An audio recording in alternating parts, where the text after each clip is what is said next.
Mais voyons tout de suite l'actualité au plus proche de chez vous, dans votre Corsicaser. La tempête Eleanor déferle aussi sur la Corse. Les deux départements sont en vigilance orange. Les rafales sont extrêmement violentes, parfois jusqu'à 200 km/h. Conséquence, le vent a ravivé l'incendie de Sant'Andrea à Dioucoutone qui a atteint Cervione. Des habitations sont menacées.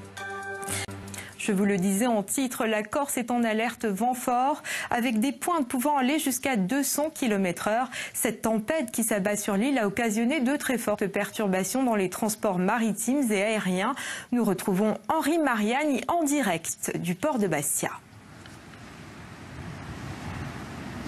Bonsoir Caroline, alors pas de dégâts apparents pour l'instant, mais vous l'avez dit, de fortes perturbations dans les transports. Voyez ce bateau de la Corsica Ferries juste derrière moi, il restera à quai ce soir. Il devait appareiller pour Toulon à 21 h, mais le vent souffle très très fort dans le bassin du port de Bastia avec des pointes à 120 km/h. Le ferry n'aurait pas pu effectuer sa manœuvre pour sortir du port. Le trafic maritime entre la Corse et le continent a été interrompu en début d'après-midi. Il reprendra demain, bien évidemment, si les conditions météo le permettent.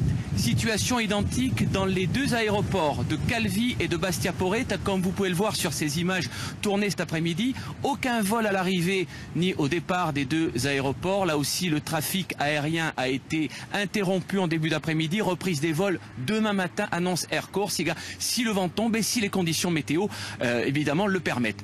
Conséquence de cette tempête, 7000 foyers sont privés d'électricité ce soir. 120 à 150 agents d'EDF sont mobilisés pour tenter de rétablir la fourniture électrique au plus vite, si possible, dans la soirée. Alors après la tempête Carmen, c'était il y a seulement 48 heures, le 1er janvier, la Corse est balayée par une nouvelle tempête, par un nouveau coup de tabac. Des vents à 180 km/h sont annoncés par Météo France avec des pointes à 200 km/h au nord de Bastia, dans le Cap Corse, ainsi que sur la façade ouest. Les services de secours restent mobilisés ce soir.